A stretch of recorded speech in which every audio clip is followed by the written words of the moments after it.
యుధిష్ఠిర వార్త ప్రేక్షకులకు నమస్కారం. నేను మీ రమేష్ పోతరాజు. మన చేతిలో ఒక సంచలన రిపోర్ట్ అయితే ఉంది. గత ఎన్నికల్లో సత్తా చాటిన కాంగ్రెస్ పార్టీ రాబోయే పార్లమెంట్ ఎన్నికల్లోనూ సత్తా చాటబోతోందని టీవీ సిఎన్ఎక్స్ సర్వే అయితే సంచలన విషయాన్ని బయటపెట్టింది.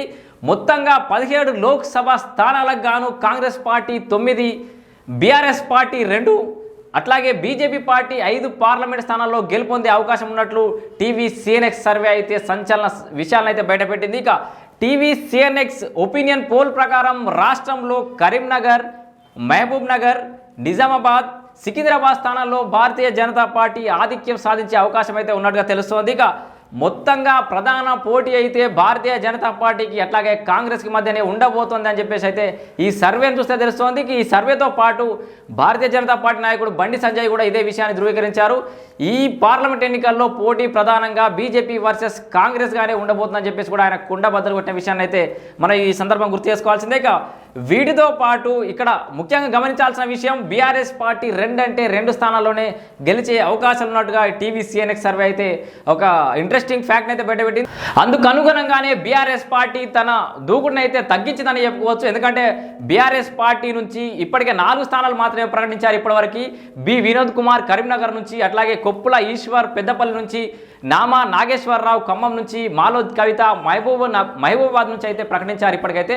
ఈ నలుగురే కాకుండా భారతీయ జనతా పార్టీ నుంచి పోటీ చేస్తున్న చాలామంది కూడా బీఆర్ఎస్ పార్టీ తోటి అనుబంధం ఉన్న వాళ్ళే ఉండడం కూడా ఇక్కడ ఆసక్తికర అంశం. ఎందుకంటే బూర నరసయ్య కూడా ఇదివరకు బీఆర్ఎస్ పార్టీలో పనిచేసిన వ్యక్తి. అట్లాగే బీపీ పార్టీలు మొన్ననే భారతీయ జనతా పార్టీ తీర్థం పుచ్చుకున్నప్పుడు కూడా ఆయనకు అలా వెళ్ళగానే ఇలా టికెట్ వచ్చింది. సో బీజేపీలో జాయిన్గా టికెట్ కొట్టు అన్న విధంగా అయితే తమ్నెల్స్ పెట్టి మిగతా ఛానల్లో కూడా కథనాలు వస్తున్న పరిస్థితి. బీపీ పార్టీలతో పాటు ఈటల రాజేందర్ కూడా బీఆర్ఎస్ పార్టీ నుంచి పోయిన వ్యక్తే. సరే అదంటే అది వేరే అంశం. ఇక పోతుగంటి భరత్ నాగర్ కర్నూలు సంబంధించి రాములు సిట్టింగ్ ఎంపీగా ఉన్నాడు. ఆయన కొడుకు కూడా టికెట్ వచ్చిన పరిస్థితి. సో ఓవరాల్గా బీఆర్ఎస్ పార్టీ బి టీమ్గా బీజేపీ నుంచి చాలామంది అయితే పోటీ చేసిన పరిస్థితి. ఇదొక బీఆర్ఎస్ పార్టీ అధినేత కె చంద్రశేఖరరావు గారు ఎత్తుగడ అనుకోవచ్చా, ఏదైనా వ్యూహాత్మకంగా బీజేపీలోకి పంపించి కనుక వాళ్ళని నిలబెడుతున్నాడు అనే అంశం అయితే బాగా చర్చలోకి జరుగుతోంది. మొత్తంగా బీఆర్ఎస్ పార్టీ నుంచి నలుగురికి అఫీషియల్గా నలుగురికి అయితే పేర్లు ప్రకటించారు. వీరితో పాటు ఇంకా కొన్ని సెకండ్ లిస్టులో అయితే పుత్రరత్నాలను ప్రయోగించే ప్రయత్నం అయితే జరుగుతున్నట్టుగా తెలుస్తోంది. మన తలసాని శ్రీనివాస్ యాదవ్ కొడుకు కిరణ్కి సీట్ ఇచ్చే అవకాశం కనబడుతుంది. అట్లాగే మల్లారెడ్డి గారి అల్లుడికి, ఇట్లా ఓవరాల్గా బీఆర్ఎస్ పార్టీలో ఉన్న హేమీల పుత్రరత్నాలకు కానీ వాళ్ళ కుటుంబ సభ్యులకు కానీ టికెట్లు ఇచ్చి ఈసారి ప్రయోగించే అవకాశం అయితే ఉంది బీఆర్ఎస్ పార్టీ నుంచి. సో ఓవరాల్గా ఇది. ఇక్కడ ఇంకొక ఇంట్రెస్టింగ్ ఫ్యాక్ట్, బీఆర్ఎస్ పార్టీ నుంచి రంజిత్ రెడ్డి చేవెళ్ళ సిట్టింగ్ ఎంపీగా ఉన్నారు. ఆయన అక్కడి నుంచి అనాసక్తిగా ఉన్నారు.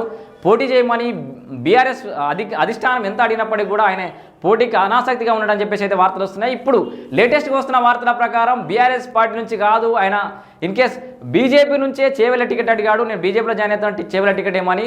అయితే బీజేపీ అక్కడ కొండా విశ్వేశ్వర రెడ్డికి ప్రకటించడంతో ఇప్పుడు ఆయనకు మెదక్లో అవకాశం కల్పించే అవకాశం అయితే కనబడుతుంది. సో ఓవరాల్గా బీజేపీ మెదక్ టికెట్ ఇస్తే కనుక ఆయన బీజేపీకి వచ్చే అవకాశం అయితే ఉంది. సో మెదక్ నుంచి బీజేపీ అభ్యర్థిగా రంజిత్ రెడ్డి చేవెళ్ళ నుంచి వచ్చి ఇక్కడ పోటీ చేస్తారా? ఇంకా కాంగ్రెస్ పార్టీ నుంచి కూడా అభ్యర్థి ఖరారు కాలేదు. మెదక్లో మన మైనంపల్లి అని అంటున్నారు. అట్లాగే భవానీ రెడ్డి కూడా అప్లై చేసిన పరిస్థితి. ఇక వీరే కాకుండా నీలమధు ముదిరాజు కూడా మెదక్ నుంచి పోటీ చేసే అవకాశం ఉన్నట్టు కూడా అయితే తెలుస్తుంది. సో మైనంపల్లిని మేడ్చల్ మల్కాజ్గిరి నుంచే పోటీ చేయాలని చెప్పేసి కాంగ్రెస్ అధిష్టానం కోరుకున్నట్టుగా అయితే తెలుస్తుంది. సో మేడ్చల్ మల్కాజ్గిరిలో పోటీ చేస్తారా లేదా మెదక్ వస్తారా అనేది కూడా ఇంకా అంశం తేలాల్సి ఉంది. సో ఓవరాల్గా ఒక్కసారి అభ్యర్థులు ప్రకటించిన దాన్ని చూసుకుంటున్నట్టయితే కనుక బీఆర్ఎస్ బీజేపీ ఉమ్మడి జాబితాలాగే కనబడుతుందని చెప్పేసి అయితే ఒక సర్వత్రా చర్చ జరుగుతోంది. కాంగ్రెస్ అయితే జోరు కనబడే తీరుగానైతే సర్వేలు అయితే చెప్తున్నాయి. టీవీ సిఎన్ఎక్స్ సర్వే చెప్పిన ప్రకారం Congress party 9, BRS party 2, BJP party 5 parliament స్థానాల్లో అయితే ఆధిక్యం కనపరిచే అవకాశం అయితే ఉన్నట్టుగా అయితే సర్వే చెప్తుంది. సో చూడాలి ఈ సర్వే అనేది ఎంత మేరకు నిజమవుతుంది, రాబోయే ఫలితాలు ఎలా ఉండబోతున్నాయో వేచి చూడాల్సిందే. Stay tuned. సామాన్య చేతుల బ్రహ్మాస్త్రం, యుధిష్ఠిర వార్త. నేను మీ రమేష్ పోతరాజు.